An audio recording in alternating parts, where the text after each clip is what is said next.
राणा साहब एक अमीर और आलीशान हवेली का मालिक था। उसे अपने 10 साल छोटी उम्र की लड़की से प्यार हो गया, लेकिन वो लड़की राणा साहब को अपने प्यार के माया जाल में फंसाकर उनकी जायदाद को छीन लेना चाहती थी। एक बार उस लड़की ने अपने प्रेमी के साथ मिलकर राणा साहब को मार मार कर जिंदा जमीन में गाड़ दिया। राणा साहब चीखे चिल्लाए, लेकिन उस लड़की ने उनकी एक ना सुनी। बाद में राणा साहब ने मरते मरते शाप दे दिया, मैं किसी को नहीं छोड़ूंगा, हर प्रेमी को मार दूंगा। जिस तरह मेरे साथ धोखा हुआ है, मैं हर प्रेमी को मिटा दूंगा, मैं सबको मिट्टी में मिला दूंगा। और राणा साहब की मौत हो गई। उस दिन के बाद से वो जगह और हवेली शापित हो चुकी थी। वहाँ जो भी आता कभी भी वापस नहीं जा पाता, क्योंकि वहाँ राणा साहब की प्रेतात्मा रहने लगी। कुछ दिनों बाद उस हवेली में एक प्रेमी कपल वहाँ पे घूमने के लिए आए। सपना और रजत, उन दोनों की सगाई हो चुकी थी, लेकिन शादी करनी बाकी थी। सपना अपने घर में किसी को कुछ बताए बिना रजत के साथ आई थी। सपना और रजत मजाक मस्ती में उस जगह पर पहुंच गए जहां पर राणा साहब को जिंदा दफन कर दिया था। अचानक रजत उस जगह पर गिर जाता है और उसका पैर जमीन के नीचे घुसता है। यह देख सपना डर जाती है और मदद के लिए चीखने चिल्लाने लगती है, लेकिन कोई भी नहीं सुन पाता। सपना जब उस हवेली में मदद के लिए जाती है तो वहीं उसे किसी के होने का आभास होता है।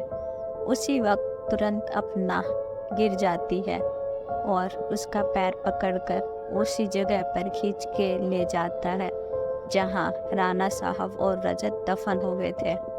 बाद में सपना भी उसी जगह दफन हो जाती है। कुछ दिन बाद जब सपना अपने घर नहीं पहुंचती, तब उसकी बहन सलोनी अपने पति समीर के साथ उस जगह पहुंचती है और उसके कुछ दोस्त भी होते हैं उनको ढूंढने के लिए। समीर एक पैरानॉर्मल एक्टिविटी का एक्सपर्ट है। जब वो उस हवेली में पहुंचे, तब समीर को पता चला कि यहाँ किसी बुरी आत्मा का वास है। उसने सबको सूचित कर दिया। उसी रात उन सभी के साथ कुछ अजीबोगरीब घटनाएं होने लगी, जैसे कि नल से पानी टपकना, अपने बेडरूम में मिट्टी का आना, रूम की खिड़की का अपने आप हिलना, किसी के रोने चिल्लाने की आवाज़ आना। यह सब देखकर सभी डर जाते हैं। उन्होंने भागने की कोशिश की, लेकिन राणा साहब की प्रेतात्मा उसे भी जिंदा कर देता है।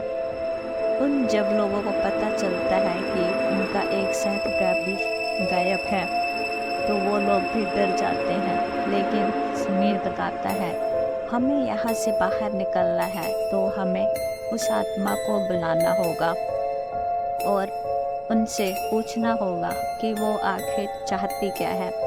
डर के मारे सभी लोगों ने समीर की बात मान ली। आत्मा को बुलाने के लिए तैयार हो गए। समीर ने एक रूम में सभी तैयारियां कर ली।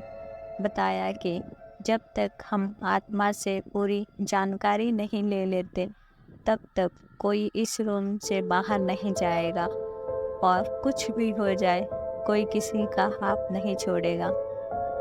समीर ने तंत्र मंत्र से आत्मा को बुलाना शुरू कर दिया। कुछ देर में तेज पवन और बिजली के साथ राणा साहब की आत्मा उस रूम में आ गई। समीर ने उस आत्मा से बात की, आखिर तुम चाहते क्या हो? तो लोगों को क्यों मार रहे हो? कौन हो तुम?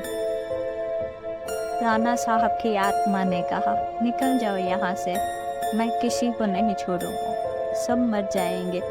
जो भी यहाँ आएगा उन सबको मार दूंगा।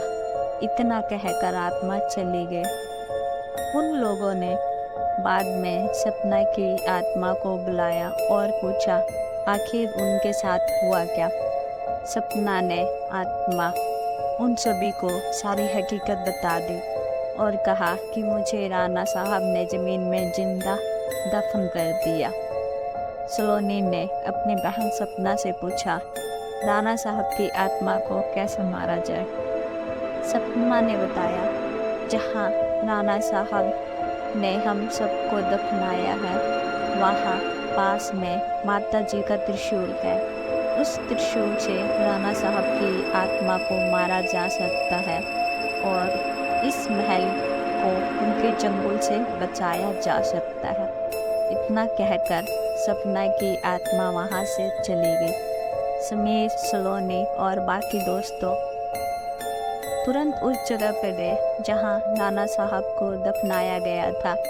राणा साहब की आत्मा ने उन सभी को त्रिशूल के पास जाने के लिए रोका, लेकिन सलोनी किसी तरह उस त्रिशूल के पास पहुंच गई और उसी त्रिशूल से राणा साहब पे वार कर दिया। कुछ देर में राणा साहब और उनके साथ वे सभी आत्माओं को मुक्ति मिल गई जहां राणा साहब ने दफनाया था। दोस्तों, आपको यह कहानी कैसे लगी प्लीज़ हमें कमेंट करके ज़रूर बताइए और इसी तरह सच्ची और भूतिया कहानी सुनने के लिए हमारे चैनल को सब्सक्राइब कीजिए।